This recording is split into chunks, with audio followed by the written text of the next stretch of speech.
stranger at the campsite. A woman, Lena, in her 20s, stood at the edge of the familiar trail leading to her campsite. Her hiking backpack was slung over her shoulders, and a neatly rolled-up tent was strapped to it. She breathed in the fresh air, savoring the tranquility of nature. Lena had been camping here for years, escaping the monotony of her small town. The forest was her refuge. Lena moved forward, following the trail leading to the lake. The setting sun filtered through the trees. She felt at home here, but today, a strange unease crept into her chest. As Lena rounded the corner and arrived at the clearing by the lake, her heart skipped a beat. Standing near the water's edge was a man. He appeared to be in his 40s, wearing regular swim trunks and a faded white t-shirt. His small tent was already set up, not far from where hers would be. He was staring out across the lake, his back turned to her. Lena hesitated for a moment. She usually camped alone, and seeing someone else here made her feel uneasy. With a slight shrug, she moved a little further from his tent and began setting up her own. She gathered large stones, arranging them into a neat circle to prepare for her campfire later. As she was absorbed in her work, she noticed movement. The man was no longer facing the lake. He was staring directly at her, standing eerily still. Lena's heart raced. She tried to ignore him, focusing on her campfire. But every time she glanced up, he was still there, motionless, his eyes locked on her. Her discomfort grew. She awkwardly raised her hand and waved. Maybe he was just being polite. Maybe he wanted to say hello. But after a moment of silence, the man simply turned and walked along the shore without acknowledging her. Lena frowned. Something about him didn't feel right, but she shook off the thought. She grabbed a chair and sat by the shore, determined to relax and enjoy the view. Hours passed, and the sun began to set. Lena packed up her chair and returned to her campsite. She started a campfire, hoping to relax after the strange encounter. As she stared into the flames, her eyes drifted toward the tree line. A figure stood in the distance, partially hidden behind a tree. Lena squinted, trying to make sense of the shape. It was the man in the white shirt. He had returned, standing there, watching from a distance. Lena quickly shifted her chair to the other side of the fire so she could face him. Time passed slowly. The man stood frozen in place as the forest around them grew darker. The shadows deepened, and soon, his figure became blurry, blending into the trees. Even though it was dark, Lena knew he was still there. He could see her clearly, illuminated by the fire, but she could no longer see him. Fear gnawed at her. What was he doing? Why hadn't he returned to his tent? Hours passed, and Lena remained tense, staring into the trees. The only sounds were the crackling of the fire and distant crickets. She considered leaving but feared the man might follow her, keeping her rooted in place. She stoked the fire, ensuring it burned brightly, knowing it was her only way to keep the surrounding darkness at bay. Lena sat by the campfire, her face blurred in the flickering firelight. The night was already thick with shadows. The forest around her was a pitch-black void. Her eyes continuously turned to the tree line where the man stood.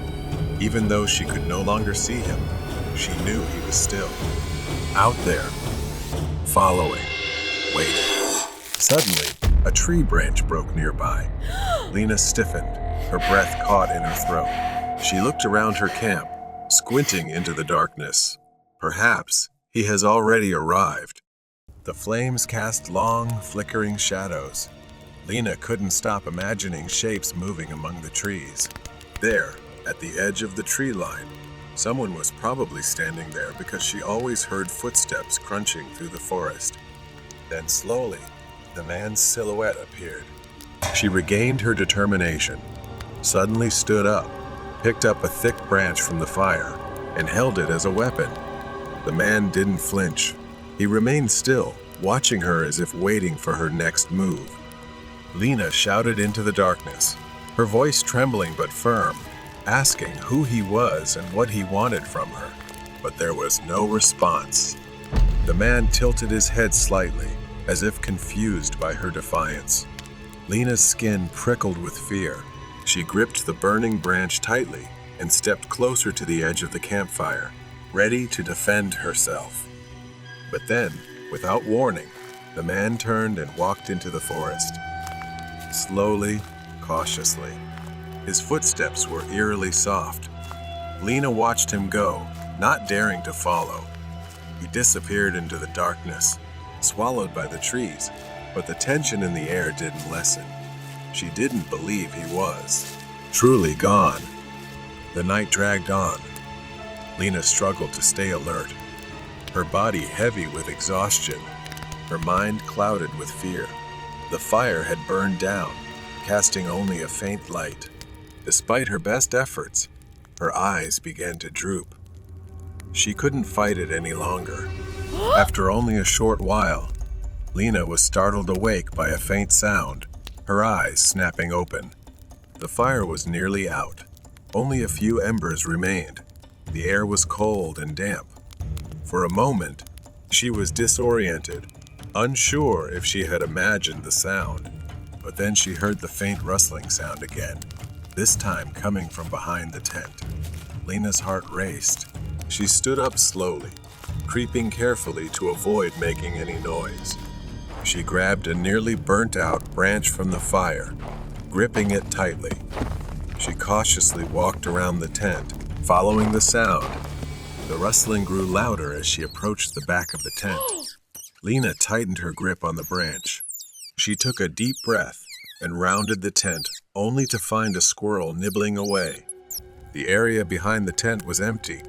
Lena frowned, confused. She could have sworn she heard something like footsteps. She returned to the fire, scanning the surroundings. The first light of dawn began to filter through the trees. Lena's body was stiff from sitting for hours, her eyes heavy from the sleepless night. It seemed like she was very lucky. For some reason, the man never returned, and she saw no sign of him for hours. But the insecurity is still there. Lena quickly packed her things, wasting no time. She glanced nervously at the tree line. The forest remained quiet and still, as if the events of the previous night had never happened, and she wished that were true. She slung her backpack over her shoulders and began walking briskly toward her car. Her legs trembled. Every rustling leaf or snapping twig made her jump, but the trail remained empty. As Lena neared the parking lot, she began to feel a sense of relief. She could see her car up ahead, the only vehicle in sight. She quickened her pace, eager to leave the forest and the strange man behind.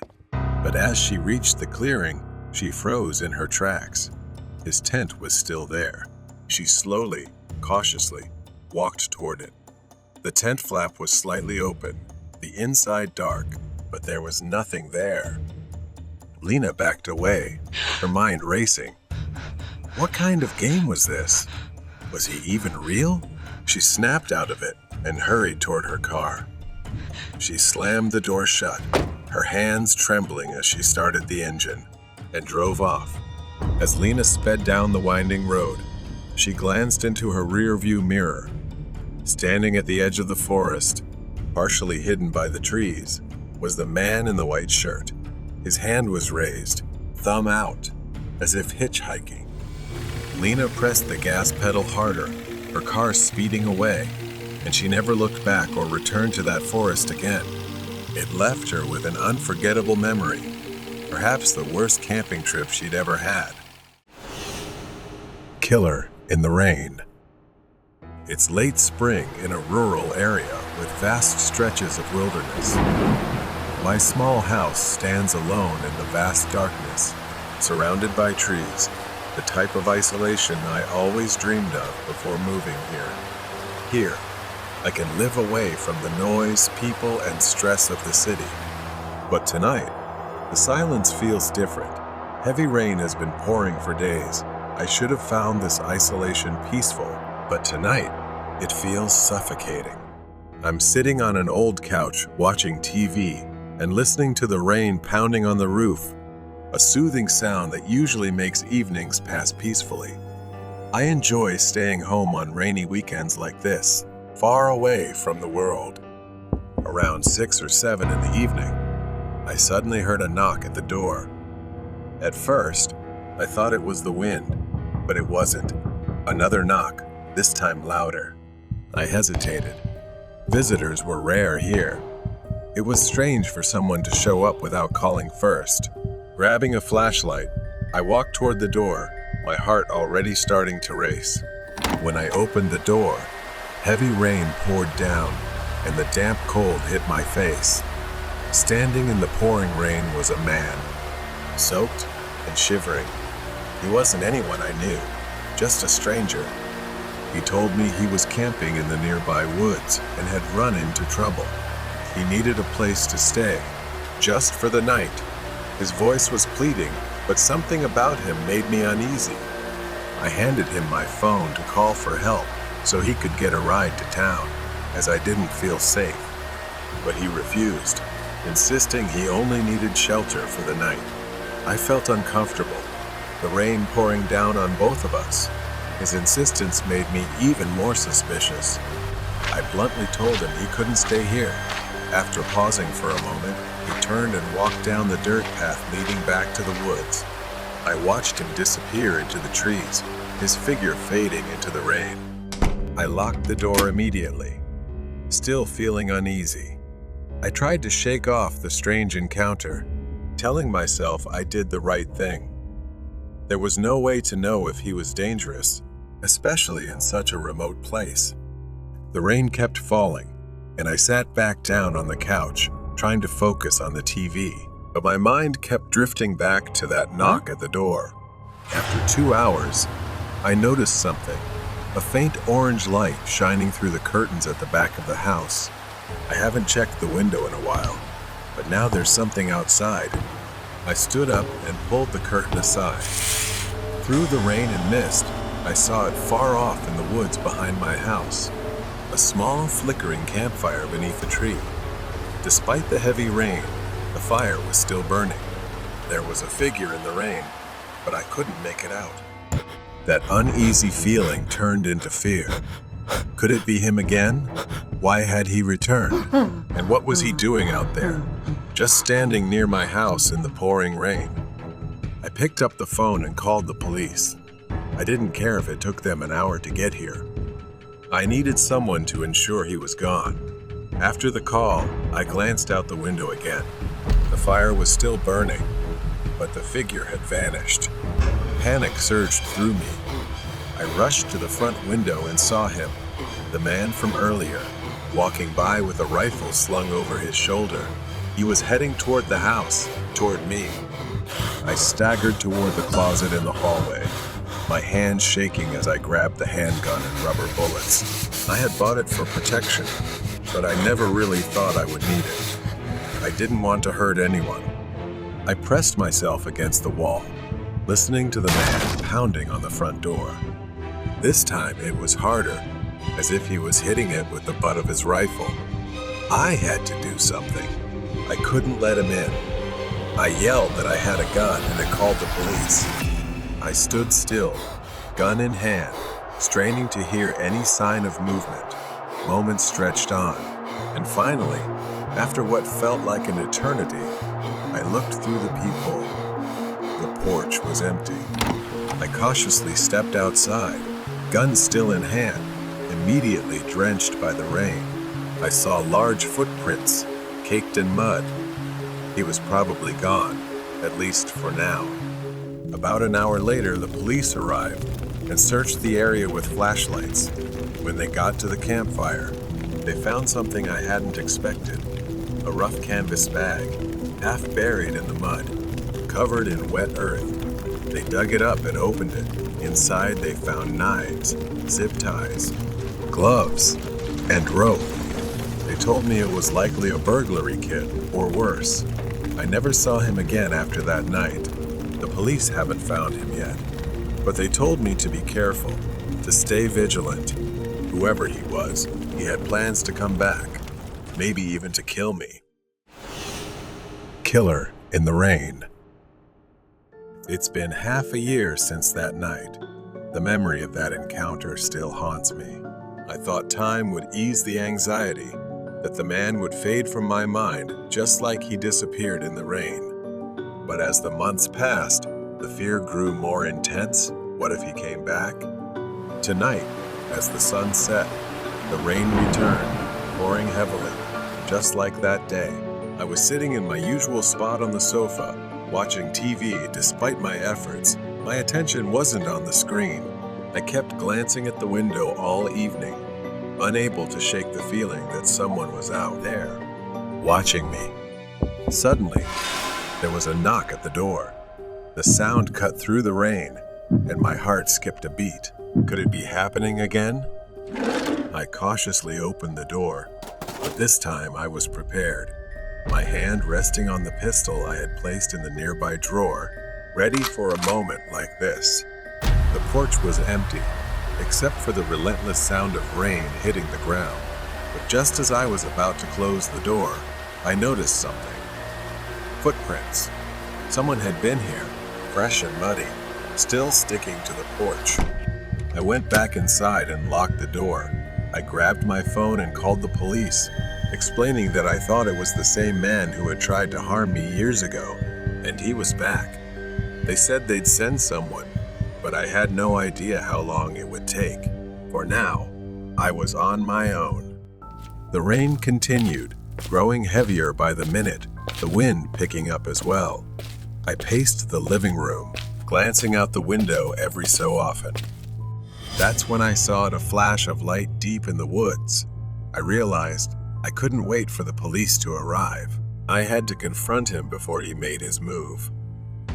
Panic welled up inside me, but this time, I reminded myself not to lose my composure. I grabbed a flashlight and my pistol, threw on a jacket, and headed out the back door. The rain drenched me the moment I stepped outside. I followed the flickering light deep into the woods. My flashlight cut slowly through the night as the muddy ground made every step feel heavy, not just from the mud, but from my hesitation to venture further. I continued on. As I ventured deeper, my steps became slower and more cautious. Then I crouched behind a tree to get a better look. It was him, unmistakable with the scar on his face. He was there, standing by the fire, his back to me. And in his hand was something different this time, not a rifle, but an axe. I froze, my heart pounding in my chest. The rain sizzled on the fire. I didn't know what he was doing, pacing back and forth, muttering to himself as if planning something. Suddenly, he stopped and turned toward my house. My house. He started walking, a strange smile spreading across his face. At first, he walked slowly, but then his pace quickened, the axe swinging in his hand as if he were preparing for a bloody hunt. He approached the house. I didn't have time to think he only had an axe after all. I pulled out my pistol and stepped out from behind the tree, shouting for him to stop, but he didn't stop. He kept walking, eyes fixed on my house, as if I weren't even there. I fired a warning shot into the air. The sharp sound cut through the rain and thunder. He stopped. For a moment, everything was still, as if the world itself held its breath. Then he turned to face me, cold, empty eyes and that twisted, horrifying smile. He raised the axe above his head. Before I could react, he charged. I fired twice. One shot missed, but the other hit his leg. He staggered, like a zombie, but still got up, the axe still raised. I shot again, this time hitting him in the shoulder. He dropped the axe, collapsing to the ground with a pained scream, unable to bear it anymore. Rain poured down on both of us, the fire flickering wildly in the wind. I stood over him, the gun still aimed, my hands trembling. Uncontrollably, Finally, I heard the sound of sirens in the distance. The police were coming. They surrounded the man, disarmed him, and pulled him to his feet. He glared at me as they dragged him away, his eyes filled with hatred. I returned to my house, locking the door behind me, and collapsed onto the sofa. The rain continued outside, but it no longer felt suffocating. For the first time in a long while, I finally felt truly safe. Mysterious Treehouse. Through the dense foliage, the silhouette of a massive, weathered treehouse emerged. The house was large, its wooden structure warped and covered in vines. The treehouse seemed forgotten by time, hidden by the surrounding forest. We had been walking for hours through the forest, the trees becoming denser the deeper we went. Everything started with my friend Cody's dog. Oddly, it had gone missing for 5 days, then returned home with a strange piece of paper in its mouth. The paper looked like a toy treasure map, so I was intrigued. Cody started climbing the ladder nailed to the tree, and from above, he called down to me, telling me to hurry up and see something. I hesitated for a moment because the house seemed suspicious and strange, but I decided to follow Cody.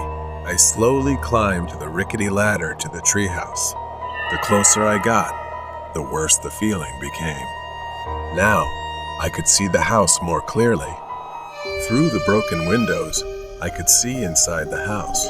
It was a mess, full of dust and scattered objects, yet it felt oddly alive. It was like a place of exile. The air inside the treehouse was stifling, thick with dust and an unpleasant stench. I began to look around and noticed the mess tattered old clothes scattered across the floor. In one corner, there was a mattress, stained with something black and terrible. As we moved further in, we saw the glimpse of a large, rusted iron cage among the debris. It seemed like no one had been here for years. I tried to shake off the uneasy feeling and told Cody. "There's nothing here. We should leave." But Cody wouldn't listen. He was rummaging near the cage, curious, when suddenly he froze. His eyes widened, and his face turned pale as he said, "We need to go. Now." Before I could ask what happened, I heard it, a voice from below, low and raspy, full of malice. Well, look who I found." I glanced out the window. A man was standing at the base of the tree, looking up at us with a sinister grin. His face was gaunt, his eyes wild, his hair long and dirty, as if he had been living in the forest for too long. Cody wasted no time and shouted, "My dad's a cop. He's coming any minute." The man's grin faded, and his eyes narrowed as he started to threaten that if we were lying, he wouldn't spare us. Cody was below, near the ladder, ready to run, but I was stuck because the rope ladder behind his house was about to break. If he comes up here, I won't have anywhere to go. I backed away from the window, inching closer to where the cage appeared in the darkness. My legs were shaking so badly I thought I might collapse. My back hit the cold metal of the cage, and I felt something move behind me. Something alive. I slowly turned around. Inside the cage, huddled in the shadows, was a person, but it looked more like a monster. Its skeletal frame was twisted and deformed, with ashen gray skin. Its eyes were bloodshot and wild. The creature stirred, its head slowly rising as it turned towards me, opening its mouth and reaching out as if to attack. My body froze, paralyzed with fear. I couldn't breathe. Cody called me out of there immediately, and without thinking, I rushed towards the ladder in front of the house, decided to climb down regardless of what was waiting for me down there. Courageous Cody used his entire body to stop that crazy guy from running towards me. Cody said run to my parents, and they'll know what to do. I'm worried, and he's behind. He told me to go quickly and come back. I followed the instructions, and ran as fast as I could. I have to save him. Cody. Cody stayed behind. And I don't know if I'll ever see him again. When the police arrived, everything was gone, and there was no trace of anyone. 10 years have passed since that day. I never went back to the treehouse until now. The memories came flooding back as I stood at the edge of the forest, looking up at the towering oak where the treehouse still stood, weathered and decaying.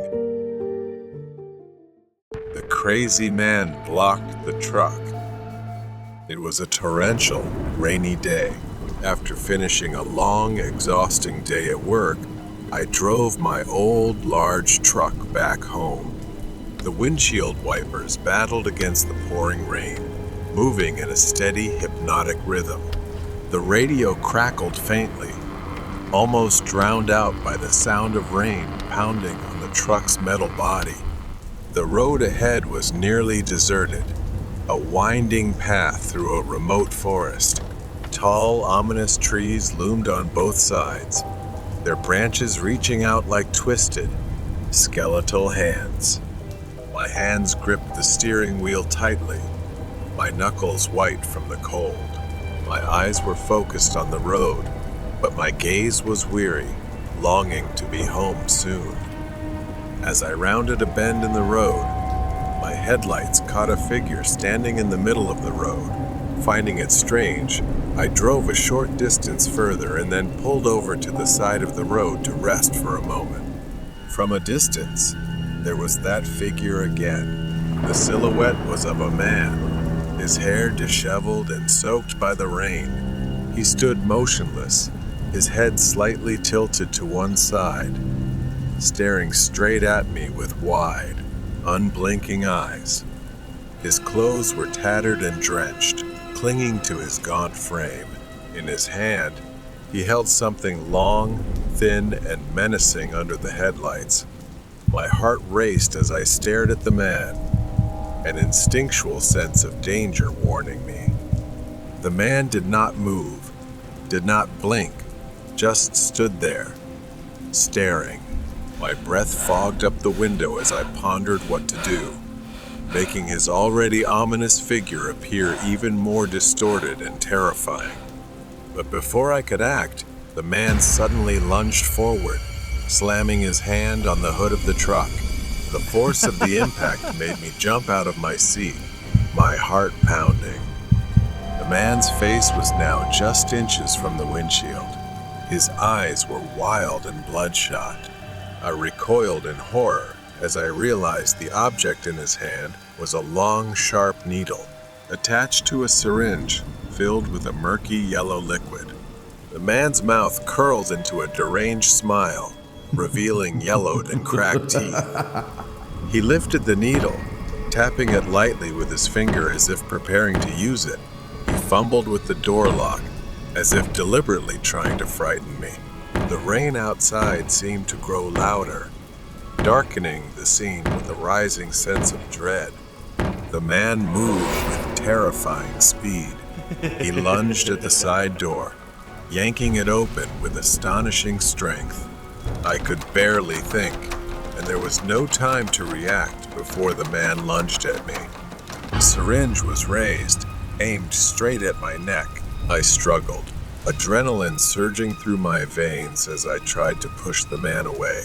But his grip was like iron, his strength fueled by madness. My mind was a whirlwind of fear and confusion. Who was this man? What did he want? Why was he doing this? The questions swirled in my head, but there were no answers, only a desperate need to survive. The man giggled, a high-pitched, maniacal sound. The needle inched closer. I twisted and turned, trying to evade it, but the man was relentless. In one final desperate move, I surged with a burst of life. I managed to grab the man's wrist. We wrestled, fighting for control. The man's eyes were wide and wild. His foul breath hit my face in a horrific gust. With gritted teeth, I mustered all my remaining strength and shoved the man back with a powerful force, sending him tumbling backward. The syringe fell to the ground, the needle shattering upon impact, the liquid inside spilling out and mixing with the rain. I slammed the door shut and locked it, breathing heavily, tense with fear. I watched as the man staggered to his feet. He let out a frustrated scream, his voice echoing through the empty forest. I didn't wait to see what he would do next. I quickly shifted the truck into gear and hit the gas, the truck speeding away from the deranged man. Exhausted and shaken from the struggle, I drove in silence, quickly contacting the police about the incident and heading straight to the hospital. The man's wild eyes, his maniacal grin, the syringe filled with that strange liquid, they all haunted my mind. After the police investigated, they finally apprehended him and placed him in custody for psychiatric treatment. It turned out he wasn't just targeting me. He was after others as well, all as part of the twisted pleasure of a deranged mind. Escape from the terrifying truck. On a Sunday afternoon, Mac and I decided to go hiking in some hills, just an hour's drive from the city. The hill we chose today had a fairly simple trail, not too steep, and when we reached the top, everything felt peaceful, just like any other time we had gone hiking. After a short rest, we started heading down, but just 10 minutes later, Mac began complaining about the rough path. He wanted to take a different trail down. I hesitated but eventually agreed. We hadn't seen another soul since we started our descent. Then we heard the sound of an engine. A rusty, heavy red truck was coming toward us. The man driving rolled down his window and flashed a smile that seemed friendly enough, but something felt off. He offered us a ride. Mac, always trusting, thought the guy seemed nice enough. I wasn't so sure. Mac begged and convinced me to get in, saying it was only a 10-minute drive. I was cautious, but I got in with him. Inside, the truck was shabby but clean. As we settled in, I instinctively started scanning my surroundings. My eyes were drawn to the floor, where I saw a coil of rope behind the driver's seat. Unease began to creep in. 10 minutes passed. We were no closer to the main road, and the woods around us grew denser. I asked the man how much longer it would take. He said we were just taking a different route and that we'd have to stop somewhere to pick up his stuff. We stopped in front of a small cabin, hidden deep in the woods.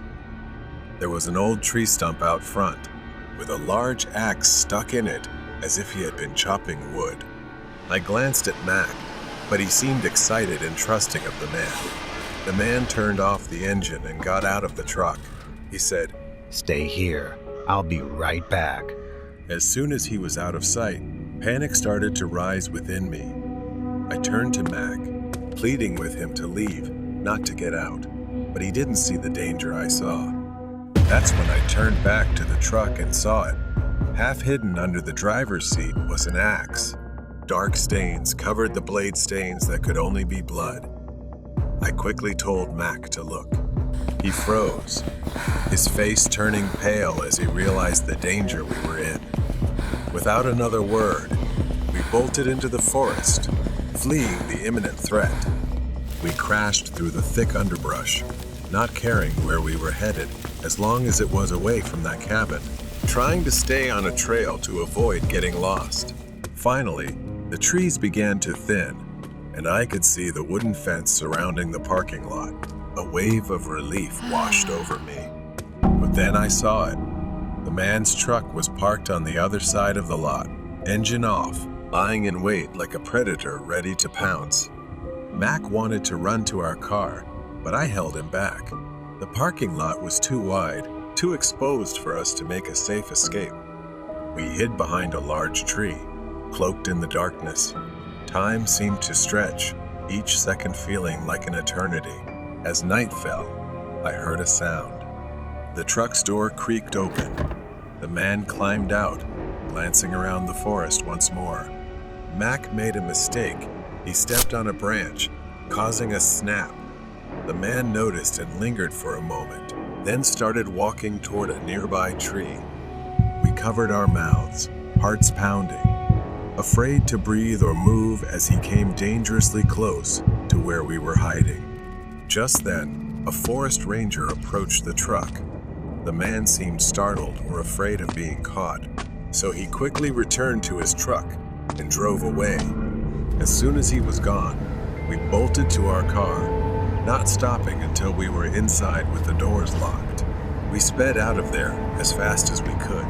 That night, we drove in silence. The danger was behind us, but the fear lingered. As we finally returned to safety, I couldn't help but think about what might have happened if we had stayed in that truck any longer. When we got back, we reported the incident to the forest rangers so they could investigate and warn other hikers to be more cautious. The girl in the red dress. The house we moved into after my father's death wasn't anything special, just another old, quiet mansion in the suburbs, far removed from our old life. It had been abandoned for a while, and it was clear why the rent was suspiciously cheap. Overgrown grass and neglected old furniture gave it a forgotten feel. But to my mother, it was home. I was 20 years old, and I dealt with my grief in my own way. Not long after we moved in, I began noticing small things slowly emerging in the house. But the sounds of whispers, creaking noises made me uneasy and anxious living there. It started with scratching, soft, persistent, on the other side of my bathroom door. At first, I ignored it, hoping it was just my imagination. But night after night, the sound continued. Then came the knocking, sometimes at the front door, sometimes at the window. It always came around midnight, but no one could possibly be there. We kept the gate locked, and no one could enter the yard. Yet the knocking continued. I told my mother. She dismissed it, saying, "It's just an old house." But I knew the house wasn't just old, it was holding on to something. One night, I invited my friend Joe to stay over. We were sitting in my room talking about school when we heard voices coming from the kitchen. It was well past midnight. Everyone should have been asleep. Out of curiosity, we pressed our ears against the door. A conversation was happening just outside, but we couldn't make out a single word. We tiptoed into the hallway, but the kitchen was empty, dark, cold. We checked the entire house, nothing. Everyone was asleep. The voices were gone, leaving only a chilling silence. A few weeks later, my brother decided to test his luck. He and his friends thought it would be fun to play with a Ouija board in my room while I was away. They thought it was just a silly, superstitious game. At first, nothing happened. They laughed awkwardly, asking questions but receiving no response. Then one of them froze. His face turned pale, his body stiff like a statue. Without a word, he bolted from the room, his friends close behind, terror in their eyes. Once outside, the guy finally spoke. He had seen her, a girl, standing at the bathroom door, wearing a red dress, her hand on the knob, staring at them. He said she couldn't have been older than 13, and her eyes were filled with something he couldn't describe. Fear, anger, curiosity. When my brother told me this, I thought he was just trying to scare me. Of course, I didn't believe him. Why would I? I had never seen her. But the story haunted me, lodged deep in my mind like a splinter I couldn't remove. Later, I had a birthday party at a friend's house. Jordan, a friend of mine, got drunk, so I took him to my room and told him to stay there until he sobered up. He collapsed onto the bed and fell asleep. Later, I went to check on him. The room was pitch black, with only a faint light coming from the bathroom. Jordan wasn't in bed. He was sitting at the bathroom door, one leg in, one leg out, talking to no one. I tapped his shoulder. He jumped, then looked at me, confused. He glanced back at the bathroom, then at me again. He mumbled, "I thought I was talking to you, but I just laughed it off," thinking he was too drunk. The next day, he explained, I was teasing him, but he was dead serious. In his drunken state, he had seen a girl in the bathroom. She was wearing a red dress, standing in the middle of the bathroom, asking why he was there. And when I walked in, she disappeared. It didn't stop there. The hauntings, the knocking, the voices continued. My fear grew as one by one. People close to me began talking about an entity that I had never seen in this house. I left my room and went to talk to my mother. While we were on vacation, my aunt and uncle stayed at the house. When we returned, they were sleeping on the living room floor, terror etched across their faces. They said the shower in my room kept turning on by itself, and the radio too, making it impossible for them to stay inside. My mother had no choice but to confront the landlady, who initially denied everything. But the truth came out. The landlady's mother had lived in this house as a teenager with her twin sister, who had ended her life in the bathroom wearing a red dress. It was all true. The red dress, the girl, the spirit trapped within the walls of our home. I didn't know how I was going to convince my mother to leave, but since we were struggling financially, it was piling up, so I had no choice but to stay in the house a little longer. The girl in the red dress. The days that followed were tense, filled with a thick sense of unease that blanketed the house. My mother decided we should move out and find a new place to live. However, things weren't settled yet, and we faced difficulties. So we had to stay in the house a little longer to figure things out. That was our last night in the house. I couldn't sleep. The woman in the red dress kept lingering, haunting my mind. I lay in bed, wrestling with these thoughts until I couldn't take it anymore. I needed to see the house one last time. I got out of bed and walked through the dark hallway. I headed to the bathroom, where it all began. As I reached the bathroom, a chill filled the air, heavy with tension. I hesitated at the doorway, feeling something preventing me from turning on the light. I stepped inside, the cold tiles pressing against my feet, and then I felt another presence in the room. Fear gripped me tightly. Her presence was so strong, I could feel her breath on the back of my neck. I didn't dare turn around, didn't dare move. As I stood in the darkness of the bathroom, a cold hand rested on my shoulder, and a flood of images of the girl in the red dress filled my mind. It was as if she was showing me her story. Buried for decades, the girl, now known to me as Maria, had lived in this house long ago. She was intelligent and talented, but her life was full of suffering because her twin sister was always more favored for her beauty. Everything about Maria seemed overshadowed by her sister. As the years passed, she felt trapped in her own home, living in her sister's shadow, who seemed to have everything Maria longed for. The breaking point came when her sister fell in love with a man. They planned to marry, with their parents' blessing. But Maria, who had quietly loved the same man, was devastated. Even her own chance at happiness was taken from her. Unable to bear the pain, Maria spent much of her time in the small bathroom. It became her sanctuary, the only place where she could escape the suffocating presence of her sister, and the life she felt was never meant for her. One night, overwhelmed by sorrow and loneliness, she made a tragic decision. She thought that leaving this world would make things better, and she ended her life in that very bathroom. Her sister, consumed by guilt, left the house in grief, but Maria's spirit remained bound to the house, trapped in the place where she had taken her own life.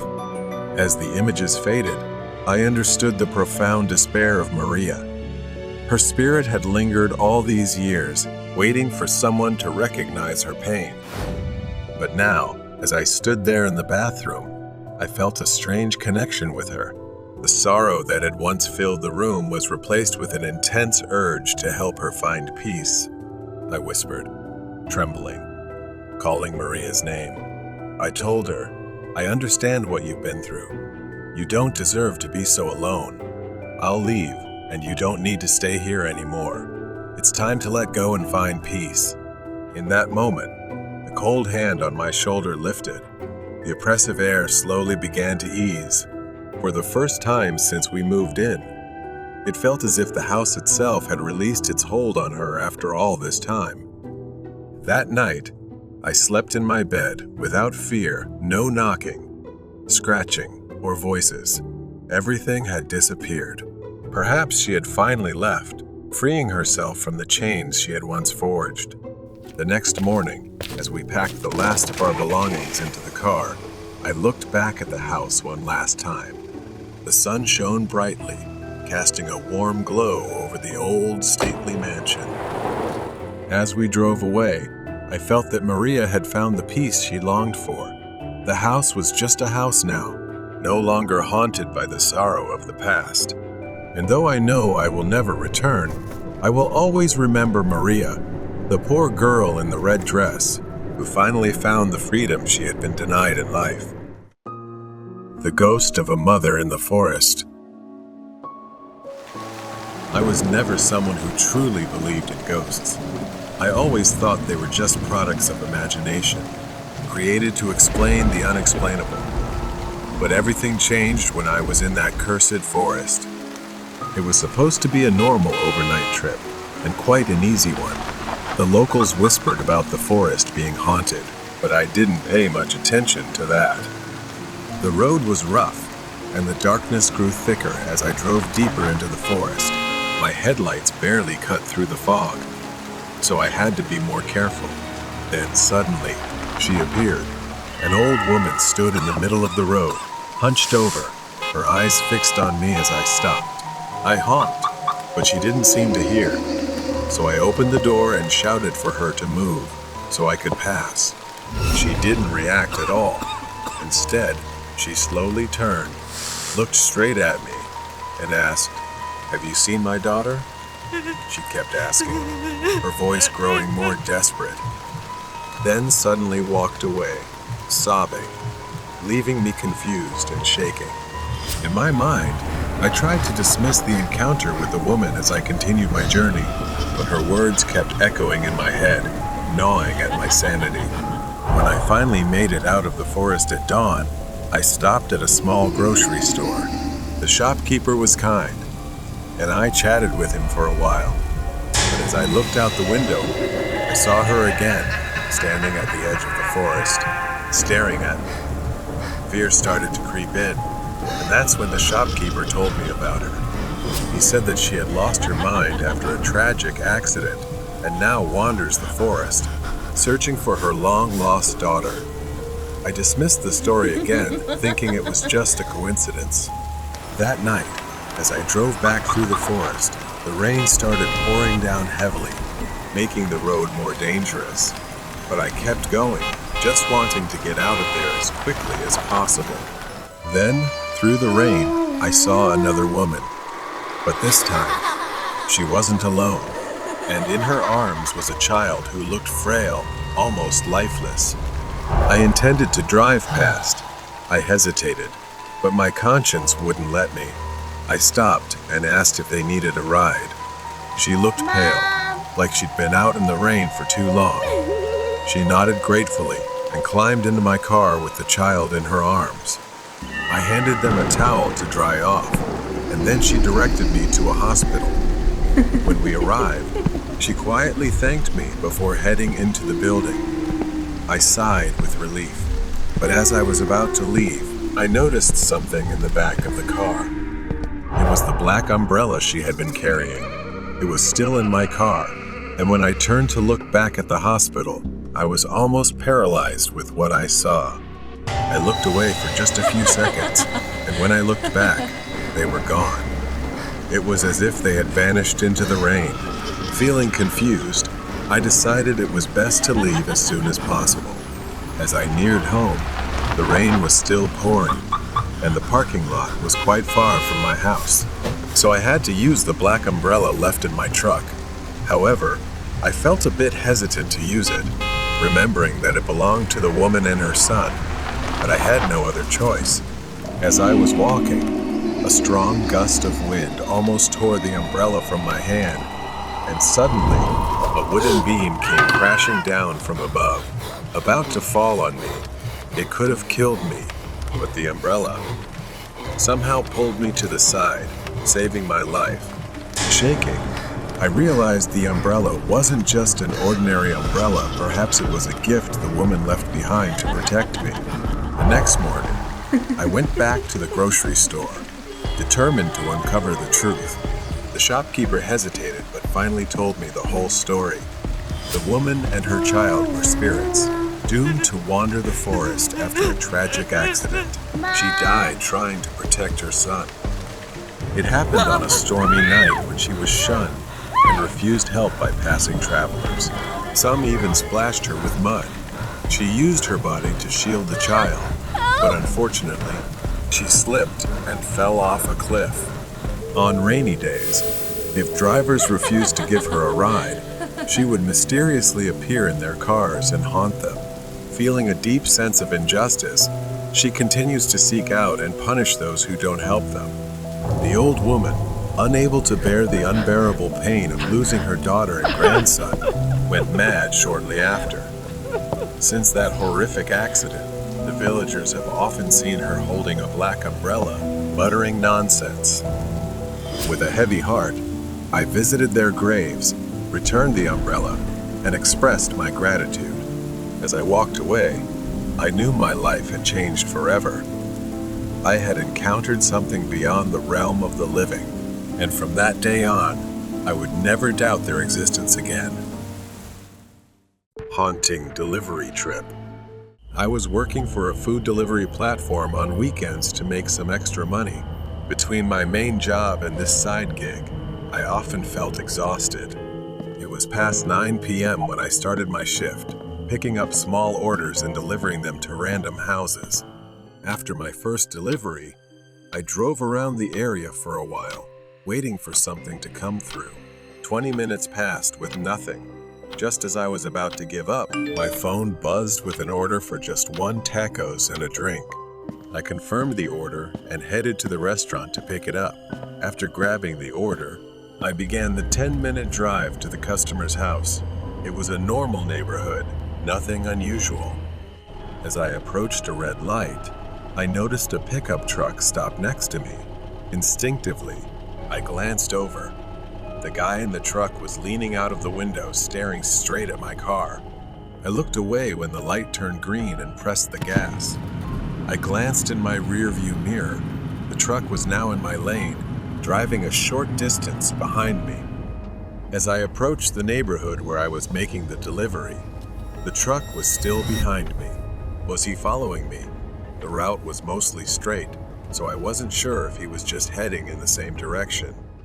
I tried to stay calm, but the moment I turned into the neighborhood, I knew. The pickup truck turned in too. Maybe he lived here, I thought. I continued driving through the quiet suburban streets, following the GPS until I reached the final road, a dead end. I braked and parked on the side of the road near the house number I had to deliver to. The truck followed and parked behind me. I sat there, frozen, trying to come up with a plan for the worst-case scenario. What was this guy doing? Was he really following me? I glanced at my phone and saw a message from the customer asking, "When will the food arrive?" Could it be the guy in the truck? Was he the customer waiting for me to step out? I felt more trapped than ever. The man got out of the truck. My heart pounded as I watched him slowly approach my car. He stopped right by my trunk, his face partially hidden in the shadows. Then, out of nowhere, he grabbed something like a metal rod and slammed it into my rear windshield. The glass shattered around me. I screamed and, without thinking, instinctively slammed my foot on the gas. The man jumped onto the back of my car, nearly lying flat as he tried to crawl through the shattered window. I swerved sharply, making a U-turn, and felt him fall off the car. My hands trembled as I maneuvered between the trucks. In the rearview mirror, I saw him stumbling in the street as I sped away. My hands shaking, I picked up the phone to call the police. By the time the police arrived, the man had vanished. All they found were shards of glass scattered across the road. They searched the area, but he was gone. I stood staring at the cracks in my shattered windshield, and memories of the terrifying experience replayed in my mind. I was lucky to have escaped, but deep down I still felt uneasy because he was still out there, haunting Delivery Trip. It's been almost a month since that horrifying night. I haven't driven for the delivery app since then. Every time I think about driving, the echo of shattering glass floods my mind. I try to tell myself it was just an incident, that I was unlucky. There were no witnesses. The police reassured me they'd find him, saying it was probably just a disturbed person trying to scare me. But I couldn't shake the feeling that there had to be some reason he was following me. I decided to try driving again. I needed the money, and I couldn't let fear control my life. I told myself that this time I'd be careful and avoid driving too late at night, and I'd stay away from isolated neighborhoods. As I got into the car, that familiar fear washed over me. My hands were sweaty. I tried to close my eyes, take a deep breath, and turn the key in the ignition. Things started off fine. I was careful and checked my mirrors more frequently. But as the sun set, my phone buzzed with an order that sent a chill down my spine. 1 taco and a drink. A simple order, just like that night. I hesitated, my thumb hovering over the accept button. I figured it was just a coincidence, so I accepted the order. A light drizzle had begun. The drive to Taco felt eerie, as if I was retracing the same steps as that night. I picked up the order and placed it on the passenger seat. As I drove to the delivery address, waves of anxiety hit me. The house was in a different neighborhood, but each turn felt strangely familiar. When I parked at the curb, the hairs on the back of my neck stood up. The headlights of a car behind me suddenly flicked on. I looked, it was a truck, and it looked just like the one from that night. Panic set in as the truck rolled closer, its blinding headlights on full beam. The truck parked right behind me, as if waiting for me to make a move. I tried to text my customer, but I was shaking so badly I couldn't type properly, wasting precious time. Suddenly, a notification popped up on my phone. Customer, when will my order arrive? I couldn't believe it and dropped my phone right then. It was happening again. Could he have been waiting for this moment to get revenge? I couldn't go through this again. I had to act. I pressed the gas, moving my car to another spot. The truck slowed down behind me, its headlights glaring blindingly in my rearview mirror, causing me to squint. Suddenly, the truck surged forward, crashing into the back of my car. The impact jerked me forward, my chest slamming into the steering wheel. Pain shot through my ribs as I gasped, trying to catch my breath. I pressed the gas harder, but the rain had made the road slick, so I had to maintain control to avoid crashing. Panic hit me as he pulled up alongside, rolled down his window, and gave me a sinister smile. Another slam. The back of my car crumpled, and I felt something wet trickling down my head. My head had been injured and was bleeding from the impact against the window when he rammed me again. I braked hard, dazed, my vision blurring from the blood running down my face and the sharp pain in my side. But I couldn't give up. I grabbed my phone and dialed 911 for help. I could see his silhouette through the rain, stepping out of his truck. I refused to give up, flooring the gas and driving blindly. My car slammed into a tree. Desperate to survive, I fumbled for the door handle, trying to get out before he got too close. In the distance, I could hear him screaming angrily. I forced myself to run, sprinting toward the woods at the edge of the road. Suddenly, I tripped. My ankle twisted and sharp pain shot up my leg. I couldn't move. He was almost on top of me, his shadow looming as I tried to crawl toward the edge of the road. I turned to face him.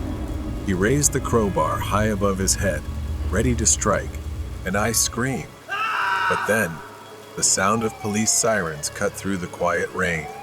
He froze, trying to run, but it was too late. The police used a taser and tackled him to the ground. He was finally caught. I fainted, slowly losing consciousness. Paramedics loaded me into an ambulance, and a wave of relief washed over me. The nightmare was finally over. Stalker at the bus stop. A quiet and snowy Sunday evening. I was sitting at the bus stop, looking at my phone, and realized I had missed my bus. I started to shiver as the weather grew colder. Time passed slowly. I pulled out my phone again, put on my earphones, and selected a song to forget the uncomfortable cold. I looked around, realizing I was completely alone. No cars, no pedestrians, just an endless, empty street. Nearly an hour went by, and the bus was still nowhere in sight. I checked my phone again. The screen showed no updates on the bus's arrival, and the battery was dangerously low. A while later, I sensed some movement. A man wrapped in several layers of thick clothing, his face obscured by a knitted hood. The man walked with a strange, almost unsteady gait, as if he wasn't sure where he was going.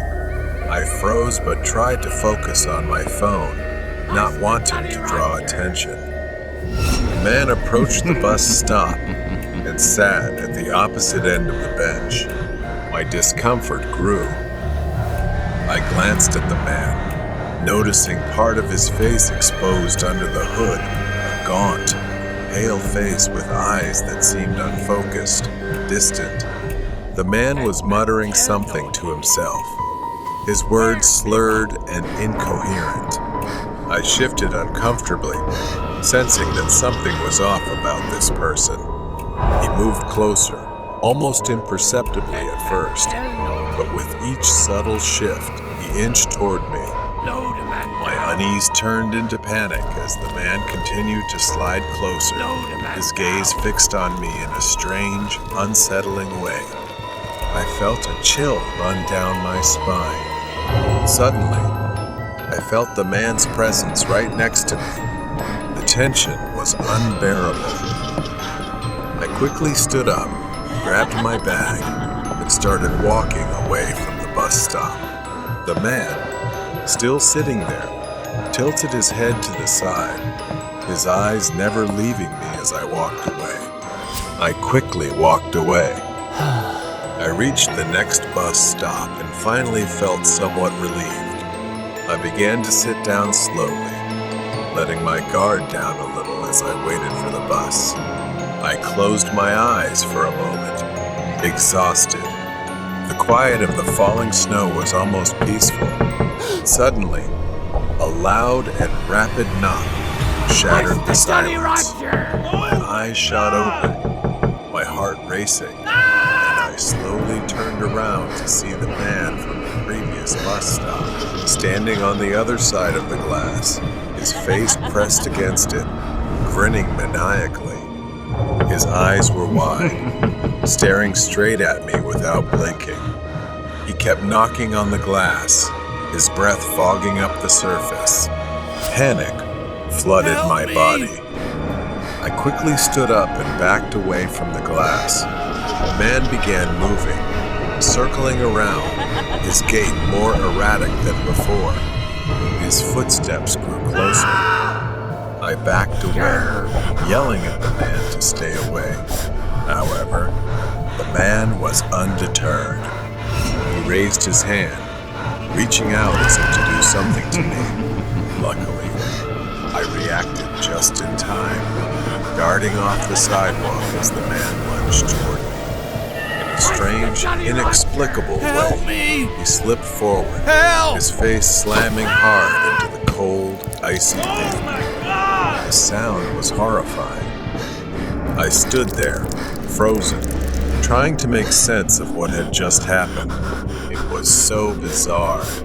I watched in horror as blood began to pool around the man's face, staining the snow with a deep red. My mind raced as I tried to process what had just occurred. I crouched down, attempting to get a response from him, but there was none. I sat down on the curb, my hands trembling as I pulled out my phone and called for help. The snow continued to fall, turning this bus stop into a place of horror and dread for me. The flashing lights of the ambulance and police car pierced through the night. Paramedics rushed to the man's side, but it was clear that something was very wrong with him. As the paramedics searched the man's belongings, they found a photograph in his wallet, a picture of the man with a boy who looked eerily similar to me. The police explained that the man had been on prescription drugs after losing his son, and his mental state had deteriorated ever since. I realized, with disbelief, that the man may have mistaken me for his lost son. A few days later, I took my driving test. As I drove, I glanced down the road where the bus stop was in the distance, the events of that night still haunting me deeply. I couldn't shake the sorrow of the man's grief and the terrifying experience that had unfolded. The Blonde Girl. This is a story that happened a long time ago when I visited my local library. I have always been drawn to the lonely silence of old libraries. The air inside was heavy with the smell of old paper and dust, and the walls were lined with towering bookshelves that.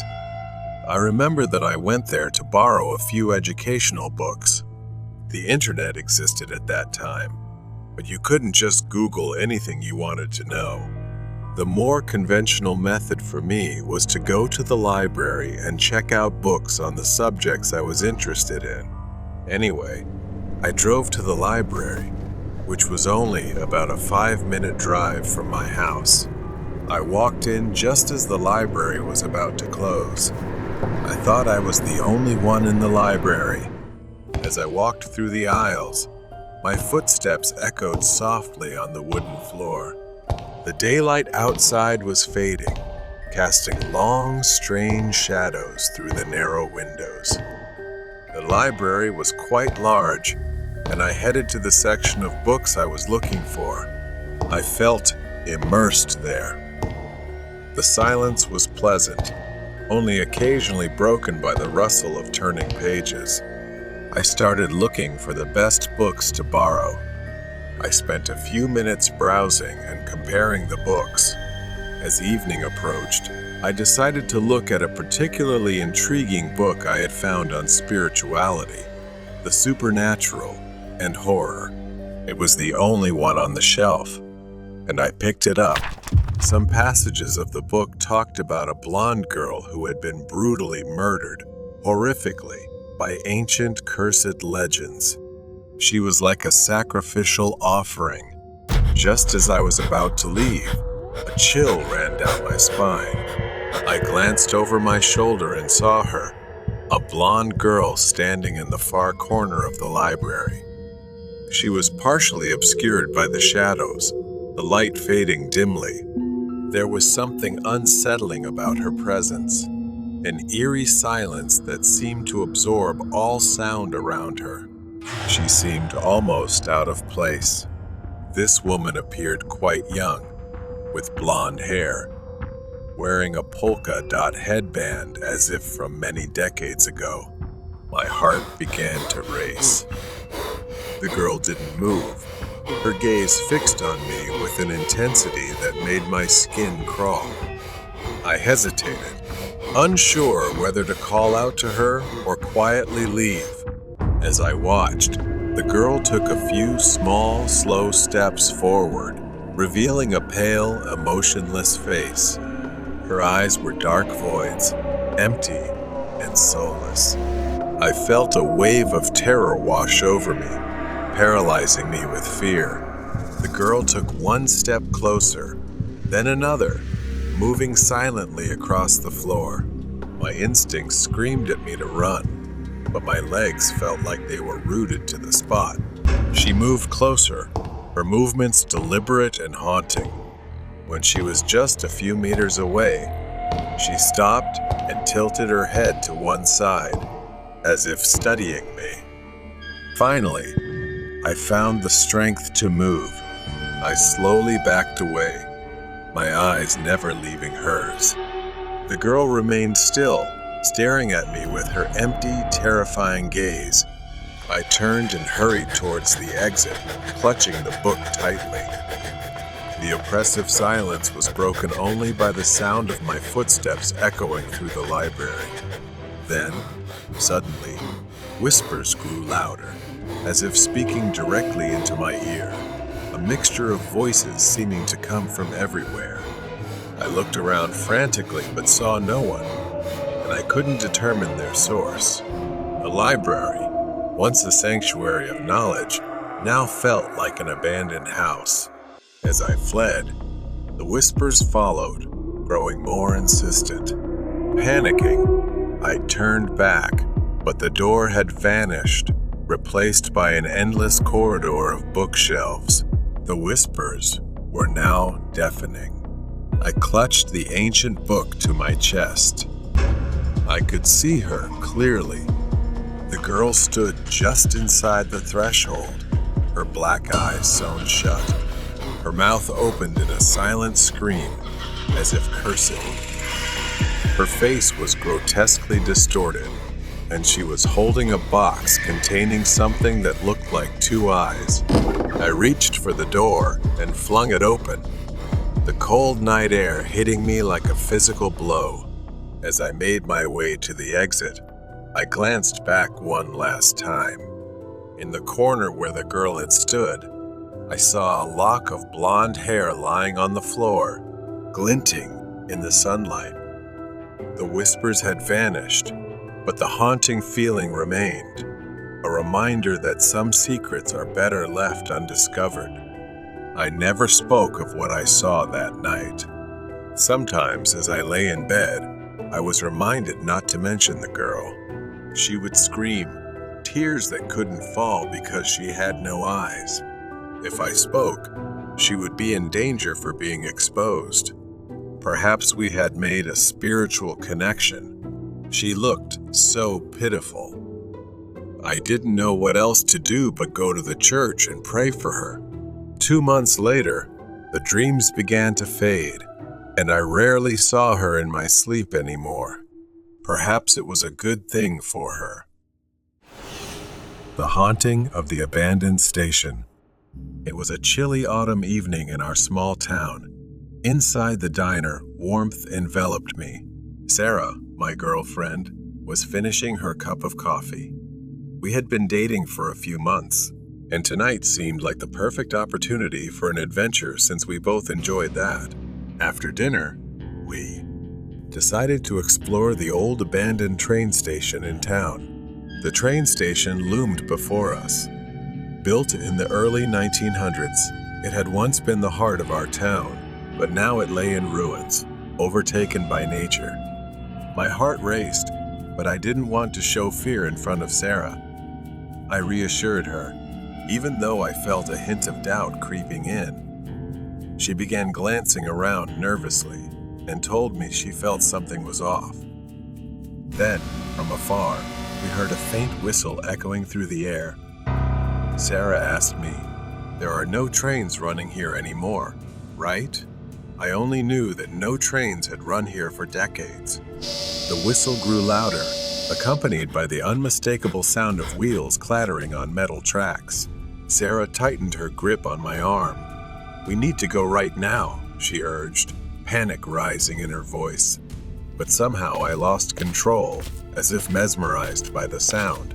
stepping closer to the edge of the platform, staring down the empty tracks. The sound grew louder, yet no train was in sight, just the tracks stretching infinitely into the darkness. Then, as if summoned from nowhere, a blinding beam of light appeared, racing toward us. It approached quickly, gliding down the tracks like a ghost, but something was off. That light wasn't attached to any train. It hovered. Sarah screamed, urging me to stop, pulling me back just as the invisible train roared past. Its force nearly knocked us over, the platform shaking violently. For a moment, everything went black. When I opened my eyes, the station was silent again, the air heavy and still. Distant sounds returned, but something had changed. Sarah was gone. "Sarah," I called, panic rising within me. I searched for her frantically. Then I saw it, a shadowy figure standing on the tracks, barely visible in the dim light. It was tall, wearing a wide-brimmed hat, its eyes glowing red like embers in the dark. A chill ran down my spine as it raised its hand, pointing down the tracks. Far down the tracks, I saw Sarah walking away from me. But she wasn't walking normally. Her movements were stiff, like a puppet controlled by invisible strings. "Sarah, stop," I yelled. But my voice echoed back, swallowed by the night. I ran toward her, desperation driving each of my steps. The closer I got, the more horrific reality became. Her face was blank, expressionless, her eyes vacant and soulless. It was as if her very soul had been drained. Tears streamed down my face as I reached for her, but the distance between us never closed. The shadowy figure at the station let out a raspy laugh, echoing through the trees, sending waves of fear crashing over me. I turned to face the figure, but it had vanished. In its place stood an old, rusted, decaying train, its windows shattered. Shadowy figures filled the cars, their hollow eyes staring at me. The door creaked open, like an invitation into the darkness. My heart raced with fear and curiosity. A whisper brushed my ear. "Join us. We've always been here waiting for you." I shook my head, backing away, but the pull of the train was too strong. My legs moved on their own, drawing me toward the door. Just as I stepped inside, the door slammed shut behind me. The train swayed, and I felt a cold hand grip my shoulder. I turned to see Sarah sitting across from me, her eyes vacant. "What's happening?" I choked out, but she didn't respond. Instead, she slowly raised her hand and pointed out the window. I looked outside. I was standing on the platform, staring at the train. But how could this be? I was inside. I tried to scream, but no sound escaped. The train raced faster and faster, the outside world fading into a blur in whispers. Suddenly, it stopped, and the door creaked open. Then, that dark figure appeared inside the train, leaning in close, its cold breath chilling me to the bone. "You should never have come here," it whispered, and everything went dark. When I awoke, I was lying on the cold ground, the train and station gone. All that remained was an empty field overgrown with weeds, a stark contrast to the horror I had just endured. I stood up, dazed and disoriented, and headed back to town. As I neared the town square, something caught my eye, a missing person poster. It was Sarah's face, but the date was from 10 years ago. My heart sank as I stumbled back, trying to comprehend the horror. Had I really been gone for 10 years? Or had Sarah vanished long before I ever met her? The truth was too horrific to grasp. Desperate for answers, I rushed back to the station, but when I arrived, it was gone. Only an empty field remained. The train, the darkness, the station all vanished as if they had never existed. Memories flooded back the faces of victims, broken families, the whispers of those who had vanished without a trace. Each shadow symbolized a haunting reminder of what I had escaped, of the guilt I carried for failing to protect those who needed me most. I turned away and walked on, ready to embrace the memories instead of fleeing from them. The shadows may linger, but I would no longer let them control my life. Stranger on the way home. I was driving home on a quiet, deserted road, my headlights cutting through the thick darkness. A familiar road I had traveled countless times.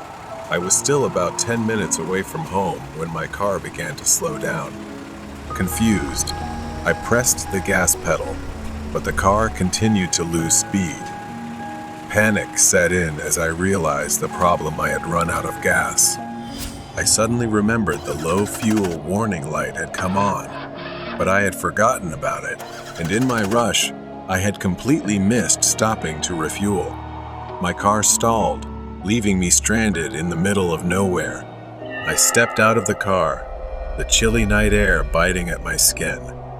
Glancing at my phone, I saw the worst: no signal. I wasn't surprised. This road had no reception.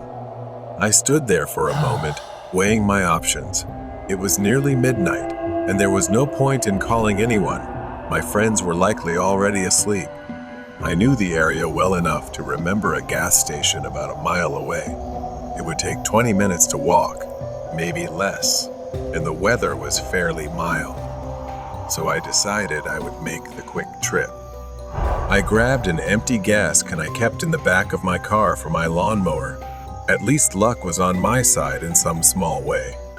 There were no streetlights, only dense forests on either side. The road was eerily quiet. Only one or two cars passed by, their headlights briefly illuminating the empty road before vanishing into the night. As I walked, my footsteps crunched on the gravel by the roadside. Every sound seemed amplified by the stillness. I felt a bit uneasy, but I kept walking. Then, I heard it. It was the sound of a car engine behind me. I stopped and turned around. A pickup truck was slowly approaching the spot where my car had broken down. My first thought was that they might stop to help, and for a brief moment, I considered asking for a ride. But then I saw them, two men. They got out of the truck, their faces quickly obscured by black masks pulled over their heads. One of them shined a phone flashlight into the window, while the other knocked on the door. They tried to open it, but of course, the doors were locked. I crouched down and moved closer to the edge of the forest, hiding in the shadows. Maybe they hadn't seen me yet, but they were rummaging through my car. Panic rose in me when one of them turned and looked in my direction. Suddenly, he started walking toward me. I froze. The other man got back in the truck, and I heard the engine roar as it sped forward, heading straight for me.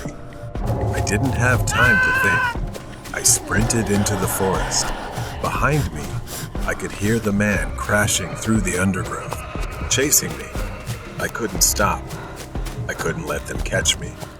In what felt like an eternity, I ran through the edge of the forest, dodging trees and leaping over fallen logs. After a few minutes, I saw a large, isolated house ahead of me. I ran behind the house, pressing myself against the rough, cold brick wall. My chest heaved as I tried to catch my breath, my ears straining to hear any sound of pursuit. I crouched there for a few minutes. Finally, I dared to move, cautiously slipping through the backyard toward the old path. I didn't want to knock on the door because it was too late, and I didn't want to cause them any alarm. I walked on high alert, every sound making me shiver. I looked around the area. No truck, no sign of the men. I continued walking toward the gas station. Another car came, and without thinking, I rushed back into the forest, hiding until the sound of the engine faded away. Finally, the gas station appeared in front of me. I felt relief as I filled up the gas canister. When I finally made it back to my car, I shakily poured the gas into the tank. I drove straight home, too scared to look back. As I sat in the safety of my own home, I couldn't shake the thought of those men, and I realized how lucky I was to have made it home safely. Whispers from the trunk of the car. It was a beautiful sunny afternoon. I was walking through my small town, enjoying the fresh air and getting some exercise as usual. The streets were quite empty, which was normal for this place. As I turned onto a quieter street, I saw him a man standing by the sidewalk. He wore a baseball cap, a white shirt tucked in messily, and a pair of ripped jeans. At first glance, there was nothing strange about him. The man approached me slowly, his steps unhurried, as if he had been waiting for someone like me to pass by. My heart started to race, though I tried to keep my expression calm. He started making small talk, asking for my name, my phone number, and whether I lived nearby. I began to feel uneasy. He was too friendly, asking questions too quickly, as if trying to pry information out of me. I gave brief, vague answers, avoiding any personal details, but he persisted. I was alert, clutching my phone and the ring on my finger, a gift from my grandfather that I cherished. Then came the question that sent waves of anxiety through me. He smiled and asked if he could give me a ride home, saying he'd be happy to get to know me and chat. I responded, trying to keep my voice steady. "No thanks, I'm fine. I can walk on my own." I continued walking, my mind swirling. Something about him made me uneasy, though I couldn't pinpoint why. I didn't want to appear rude or draw attention, so I kept my pace steady. Just when I thought the encounter was over, he called out to me again. "Hey, come over to my car. I want to show you something in the back." His words were casual, but enough to make me pause. I hesitated, but then a thought crossed my mind. What if he was one of those YouTubers pulling a prank or filming hidden camera content? I decided to take the risk, but stayed cautious. I followed him to his car, which was parked nearby. My steps were slow, and my eyes stayed on him the whole time.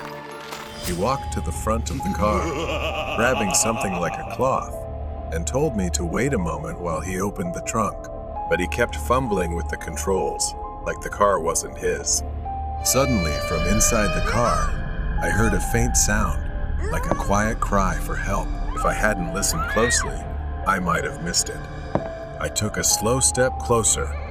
Without thinking, I pressed the button beneath the trunk to open it. What I saw inside made my blood run cold.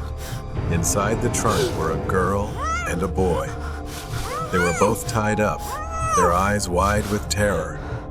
They looked at me with desperate fear, and it filled me with both horror and rage. I couldn't believe what I was seeing. The man didn't notice that I had opened the trunk.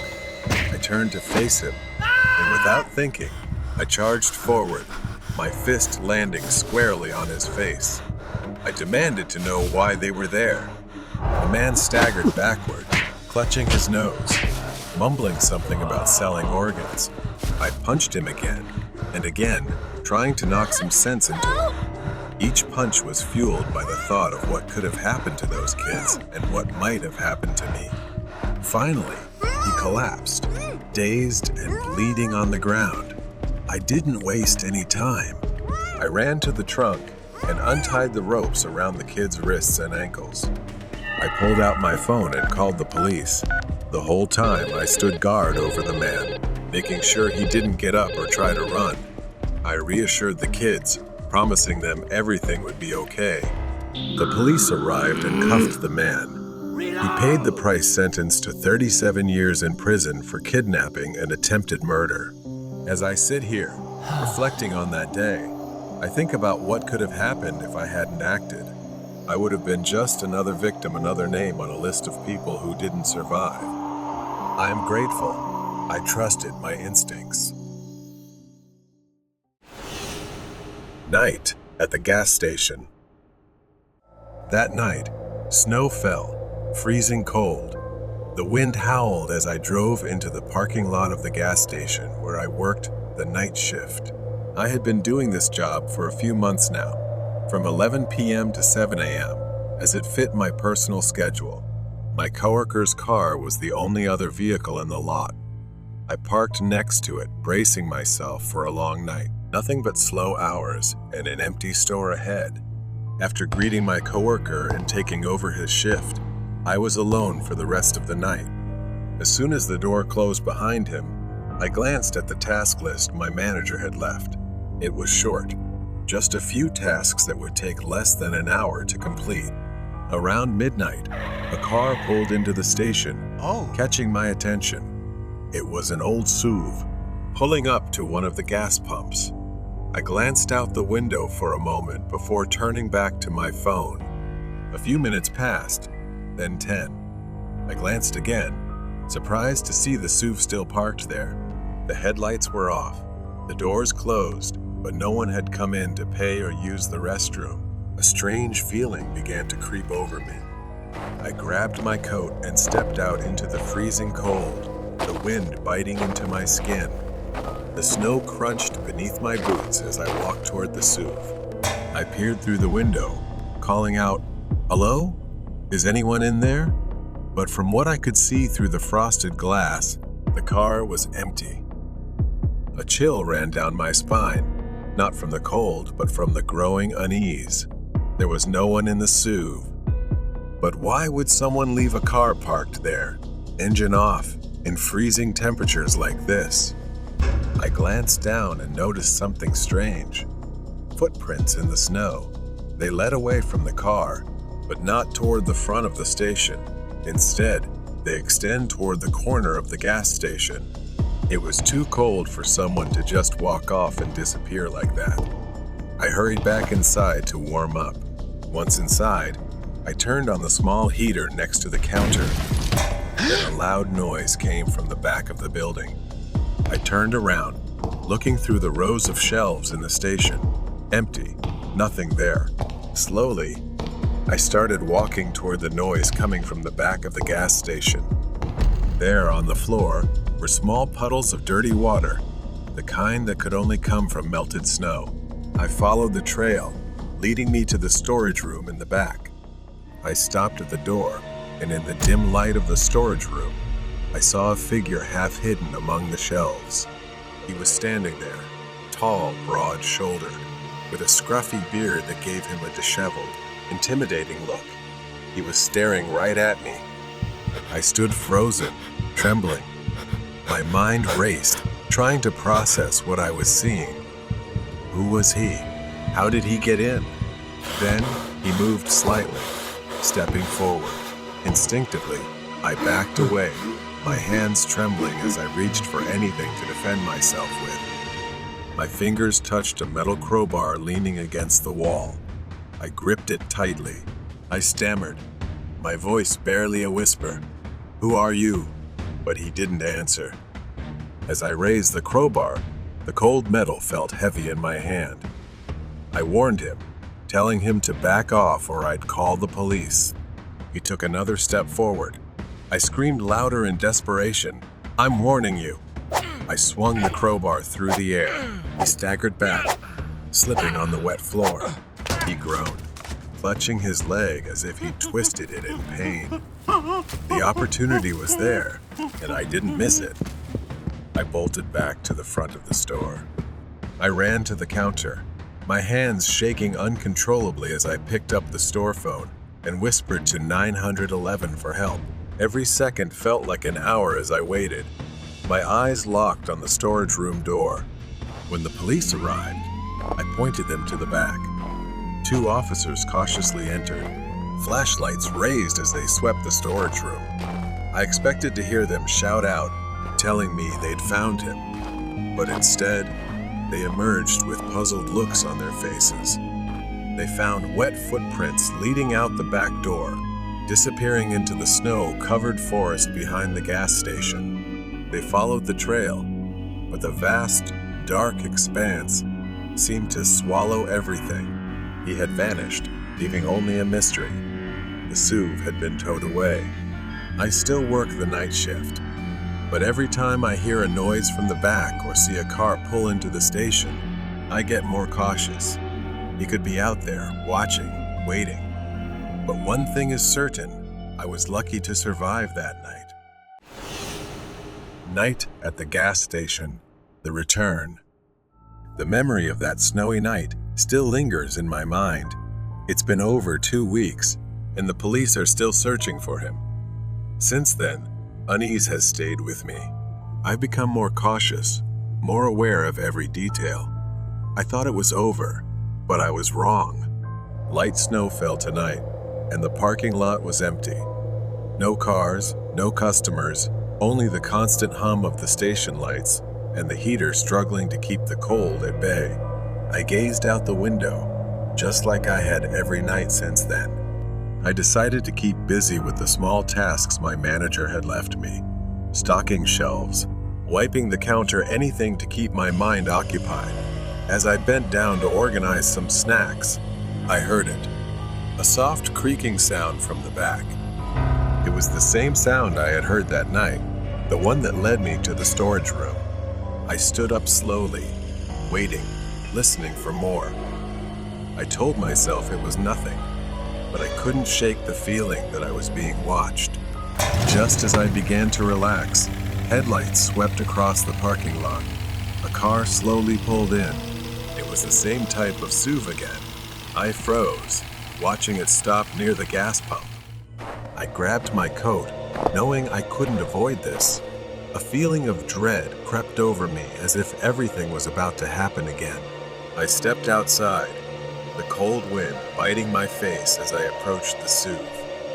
I cautiously peered inside. This time, there was someone inside. A man wearing a thick coat, his face partially obscured by a knit hat. I asked, "Do you need help?" The man didn't respond right away. He slowly turned his head, his movements deliberate. Then he spoke in a low, raspy voice. "I am here for what I left behind." Before I could respond, he opened the car door and stepped out. He was tall and moved toward me, and instinctively, I took a step back. I ran inside, slamming the door shut. My fingers fumbled for my phone to call the police. I gasped as I told them, "He's back. The man from before. Please send help." I glanced around, looking for the crowbar I had used before. It was leaning against the wall near the counter. I grabbed it tightly as I heard the man approach the entrance. The door rattled as he tried the handle, but it was locked. Then I heard him move toward the back door. I crept toward the storage room. The back door was still shut, but I knew he was out there. I could hear him moving, his footsteps crunching in the snow. Suddenly, the door handle began to shake. I backed away, gripping the crowbar. The door creaked open slowly, letting in a rush of cold air. I could see his silhouette. It was still him. The scruffy beard, the broad shoulders. His eyes fixed on me, wild and crazed. This time, I didn't wait. I swung the crowbar. He ducked, barely dodging the blow. I swung again, and this time, I hit his arm. He groaned in pain, staggering back, but he didn't fall.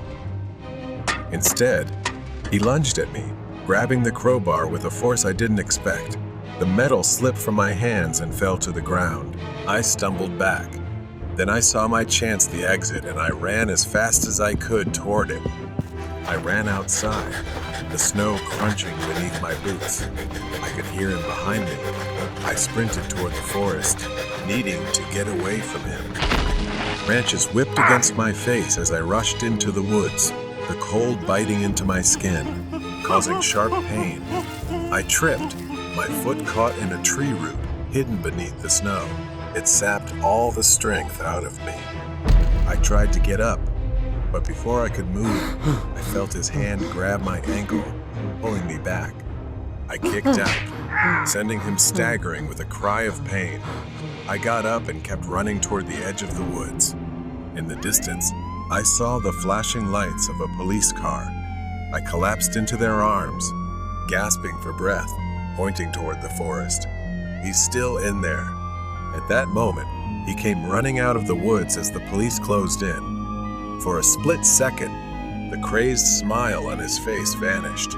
He turned to run, but it was too late. The police were right in front of him. He thrashed and squirmed violently as they wrestled him to the ground and cuffed him.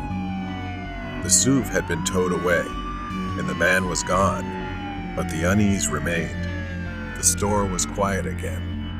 I walked to the door, staring out at the now empty parking lot. I didn't know why he had come back, what he was after, or what he thought he'd left behind, but I hoped it would be the last time I saw him. The House of the Lost Child. It was 2006 when my family moved into this house. My parents decided to quit their jobs and start anew in the countryside. I was just a child then. But something about this house struck me immediately. The first thing I noticed when we moved in was the stairs.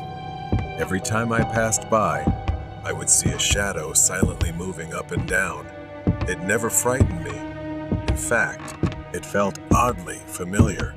I was 6 years old, but I could always see things that others couldn't, and this house was no exception. I didn't tell my parents right away, not because I was scared, but because I felt that presence meant us no harm. Still, I was very afraid of the dark. My room was upstairs while the bathroom was downstairs. Every night, before going to bed, I would use the bathroom to avoid facing the fear of going down the stairs alone at night. But one night, my mother's voice woke me. She called out to me, angrily and irritably, telling me to come downstairs and not to run around anymore. I sat up in bed, confused. I hadn't run at all. In the following days, I kept experiencing similar incidents. My mother often scolded me for running around the house, accusing me of mischief. I had told her many times that I hadn't done it, but she never believed me. Then one night, the power went out, and we were almost engulfed in darkness, lit only by a few flickering candles in the living room. As we sat together, I saw it again, a shadow. It swayed back and forth, hovering over the sofa. My mother didn't see it, but I did. That presence was very strong but had no malice. That night, as we lay in bed, my mother and I heard a voice, soft yet clear as day. "Mom, where are you? I'm cold." That voice belonged to a child, and it came from just outside our bedroom. My mother looked at me, eyes wide with fear. As I grew older, I began to understand that the shadow wasn't there to harm us. It wasn't a ghost trying to scare us, but a lost child searching for something. The more I thought about it, the more I realized that spirit was looking for its mother. I had a friend who could sense things like I could, and they suggested that I tell the spirit to move on. So one quiet afternoon, I stood in the living room and said to the air, "I believe your mother loves you very much. You can move on. It's time to go to a happier place." The house felt different afterward. The shadow disappeared. The footsteps stopped. No more voices at night. I thought that the spirit had finally found peace, or perhaps it needed to validate something because it had been left here and unable to move on in this house. In 2018, my aunt, Tita, who had worked abroad, returned home to retire. One evening, we sat together in the living room, sharing stories. We talked about the strange occurrences that had taken place in the house over the years. I told her about that spirit, about how my mother had once mistaken it for me because it looked like a small child. I explained how I had ultimately helped it move on. As I was speaking, I noticed something. "Tita, she's crying." She started telling me a story I had never heard before. Long before I was born, my grandmother, she was pregnant with Aunt Tita. Not long after that, there was a baby boy. She named her son Angelo. Suddenly one day, Grandma left and didn't come back. At that time, Aunt and Angelo were too young to know what to do in this remote suburb. So, Angelo lay on the sofa. The boy was sick and passed away in his sleep while clutching a small glass jar that his mother had given him. He was only about 3 to 4 years old. At that time, my aunt was too young to understand what was happening and thought her brother was just sleeping until one day a neighbor came and took the boy to a small coffin and buried him. Our new house sits on this land. Perhaps the boy could not move on because he was waiting and didn't know when his mother would return. Sometime later, my aunt, the boy's sister, passed away just after we talked about him. Now, standing in front of the house, I can't shake the feeling that something has changed. Then came the unmistakable sound of soft footsteps. They echoed from the hallway behind me, moving toward the stairs. I turned around, breath caught in my throat. The shadow had returned. As I climbed the stairs, I saw the shadow standing right above and sliding into my bedroom. Upon reaching the room, I hesitated. My hand hovered over the doorknob, and just as I was about to turn it, I heard, "Mom, where are you?" I slowly pushed the door open, the creaking hinges filling the silent house. The room was bathed in the faint light of the moon filtering through the window, casting a cold glow over everything. My heart skipped a beat as I saw Angelo. This time, he was not just a shadow. He stood in the middle of the room, a small, frail figure, unmistakably a child. His head was bowed down. Then slowly, Angelo lifted his head, and for the first time, I saw his face. A face with deep-set eyes filled with sorrow. His mouth opened, and in a voice that sent chills down my spine, he whispered, "Mom, where is she?" I wanted to tell him, to explain that she had passed away. But before I could say anything, he raised a small glass jar, looking at it as if it held an ominous energy imprisoning his soul. Angelo stood still, clutching the jar, looking at me with hollow eyes. I had to do something. I couldn't let Angelo remain trapped forever. I took a deep breath, my voice trembling as I finally spoke to Angelo, telling him that his mother was no longer here. I told him to always believe that she loved him, so I urged him to move on. For a moment, Angelo's expression softened, but then he tightened his grip on the jar. His voice rang out again, firm and more desperate. "Where is my mom? I want to see her." As if he didn't believe the words I was saying, tears welled up in my eyes as I realized there were no words that could satisfy him. He wasn't just seeking peace. He wanted his mother, and nothing else mattered more than that. I could feel the air shift, the temperature drop, and for the first time in years, I felt fear. I couldn't let him stay. I had to help him find peace. Without thinking, I stepped toward him, my hands trembling. "Angelo, I can help you find her. But first, you need to let go, to release everything." His gaze shifted from the jar to me, his hollow eyes filled with confusion and longing.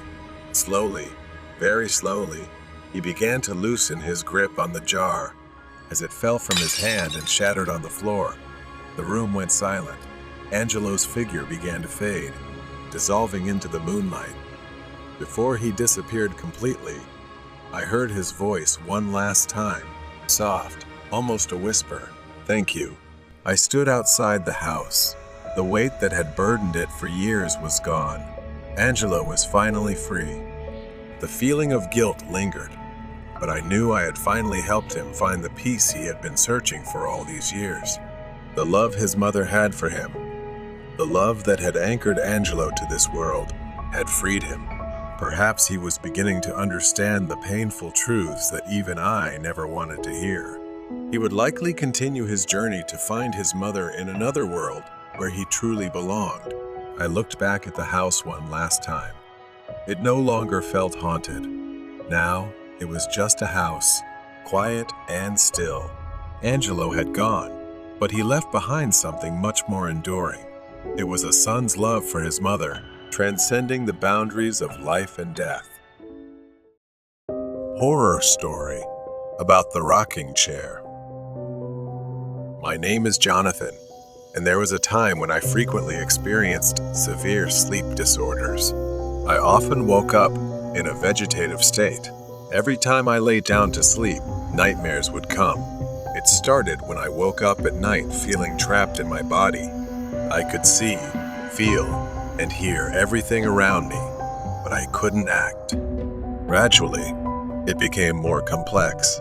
One night, I woke up and found myself standing near the bed, looking at myself. I can't describe how terrified I was. I decided to see a psychologist. Drive. Beman gave me sedatives and said that over time, it would go away. And I would have to learn how to improve my sleep. I followed his instructions, and within a month, I was quite good. But suddenly, things got worse. Since I had just moved in, I didn't have much furniture. Besides the sofa, there was a TV set, a table lamp, and a rocking chair. It was in the apartment before I moved in. I kept it as an extra seat for myself. One night, I fell asleep on the living room sofa. I woke up feeling trapped, but this time, I saw someone sitting in the rocking chair, rocking back and forth. The feeling of suffocation, like being pinned down, was overwhelming me. The scariest part was knowing. I was awake, but also knowing I was seeing something that didn't exist. I saw a woman, around 70 years old, and there was no one else in the apartment but me.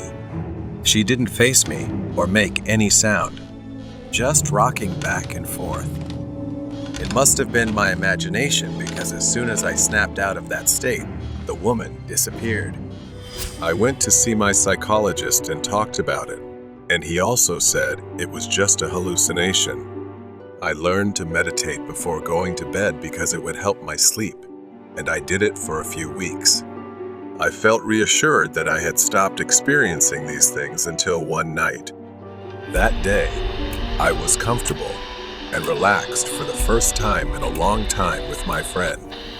My friend Ren stayed over that night.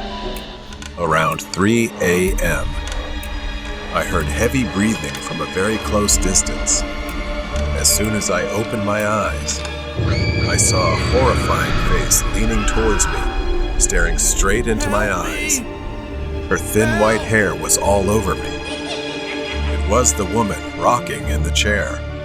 I tried to call out, but my voice was choked. My lips couldn't move.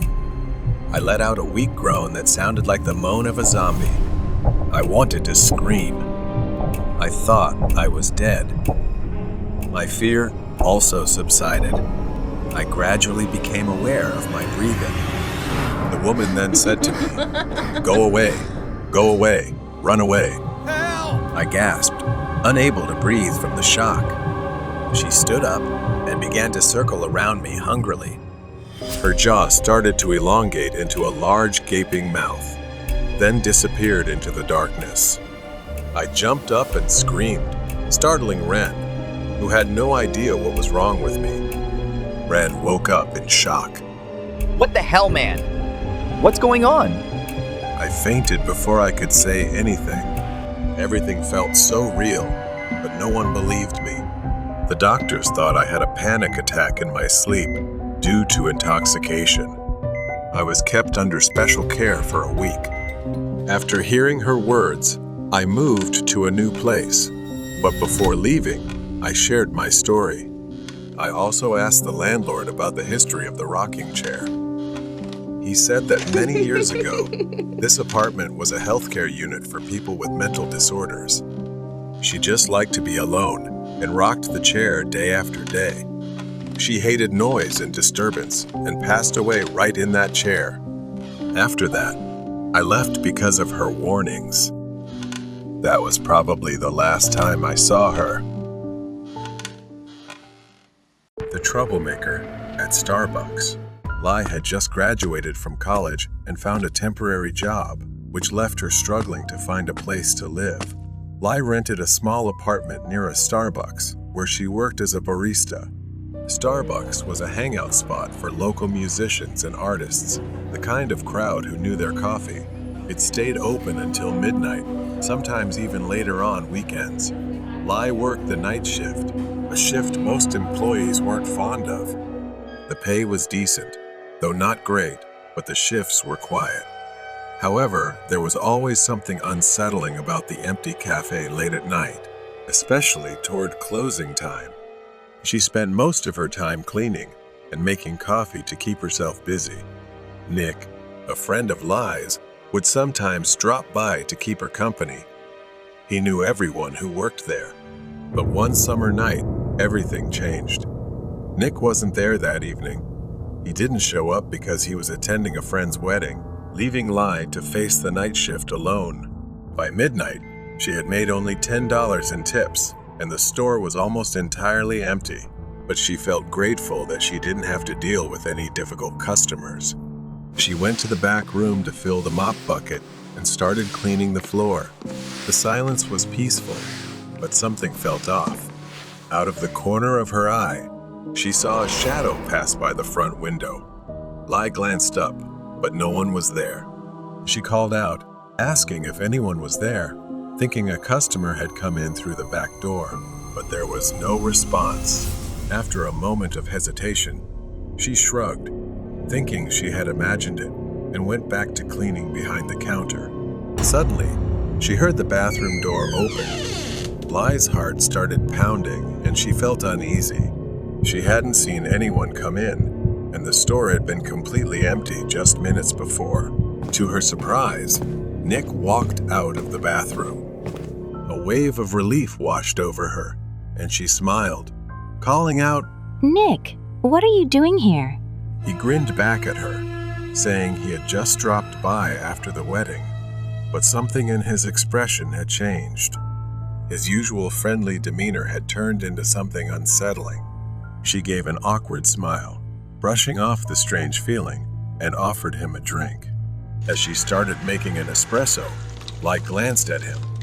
He was staring at her, his eyes dark and unreadable. Lai tried to act normal and asked him what he was up to. Nick didn't respond. Instead, he pulled something from his pocket, a USB drive. His smile widened as he tossed it onto the counter. She stared at it, confused, asking what it was. Nick leaned in, lowering his voice to a whisper. He said he had recorded something Lai wouldn't want anyone else to see. She didn't understand what he was talking about. He stood up straight, crossing his arms. Nick threatened her about some private conversations she had with her boss. Panic started to rise in her, and she yelled that he was lying. Nick shook his head, his smile never fading. Her mind raced, trying to figure out if he was lying, but the confidence in his voice made it clear that he wasn't. He chuckled softly, stepping closer. He spoke to Lai with crude words. He had initially planned to blackmail her, but now he didn't need to, and he thought it was time for Lai to show some appreciation for all the nights he'd kept her company. A nauseating feeling rose in Lai's throat as she realized what he was implying. She backed away, her heart pounding in her chest, screaming that he was insane and that she hadn't done anything. Nick's smile turned sinister. Her hands trembled, barely able to breathe as she tried to figure out how to escape. The store was closed, and the doors were locked. She was alone with him, and he was moving in, ready to corner her. She backed away and pleaded with him. His expression darkened, saying he had spent too much time helping without getting anything in return. He reached behind his back and pulled out a knife, its blade gleaming in the dim light. She glanced around the room, desperately searching for a way to escape.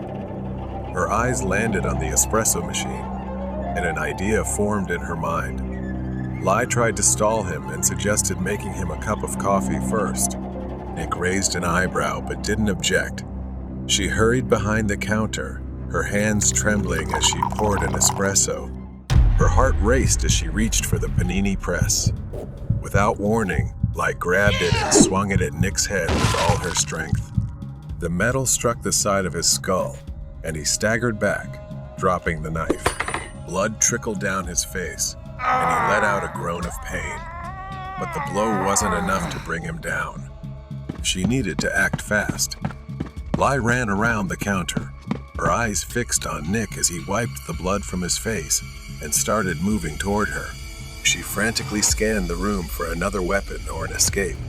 Nick moved slowly, deliberately, as if he knew Lai had nowhere to run. His smile had vanished, replaced by a grim expression. She backed up toward the rear of the cafe, her mind racing to come up with a plan. The mop bucket was still near the back door. If only she could reach it. With trembling hands, she lunged for the mop bucket, grabbed the metal handle and swung it at him. Nick dodged the first blow, but she swung again, striking him in the ribs. He groaned in pain, stumbling backward. She didn't stop. She swung again, this time aiming for his legs. It sent Nick crashing to the ground with a pained yell, clutching his knee. She seized the opportunity and ran for the back door. Lai fumbled with the lock as Nick struggled to get up. She finally managed to open the door and dashed out into the alley behind the store. She kept running, too afraid to look back as she heard Nick's footsteps behind her. He was limping, but he was still chasing her. Lai rounded a corner and spotted a large metal dumpster near the end of the alley. She crouched behind it, holding her breath. Her heart was pounding so fast it felt like it might burst out of her chest. From her hiding spot, she heard Nick stumble into the alley. His breathing was heavy, labored from the pain, and then his bitter voice called out, asking where she was, saying it wasn't over yet. Lai covered her mouth with her hand, trying to stay as silent as possible, not daring to move. Suddenly, she heard a faint sound, the wail of sirens in the distance. Maybe someone had heard the commotion and called the police. Nick began limping back toward the Starbucks, his footsteps growing fainter as he disappeared into the night. Her legs were shaking so much, she could barely stand. She knew she had to leave before he came back. As she stumbled onto the street, she saw the flashing lights of a police car approaching. Lai felt a wave of relief and waved for help. A short time later, Lai was brought to the interrogation room at the police station. The officers came in and told her that Nick had been arrested. He had been hiding in the cafe, trying to erase the security footage. The relief was immense. It was finally over. Nick had been arrested, and the evidence against him was undeniable. He would be charged with multiple crimes, including assault and attempted blackmail. The nightmare was over, and Nick would pay for everything he had done.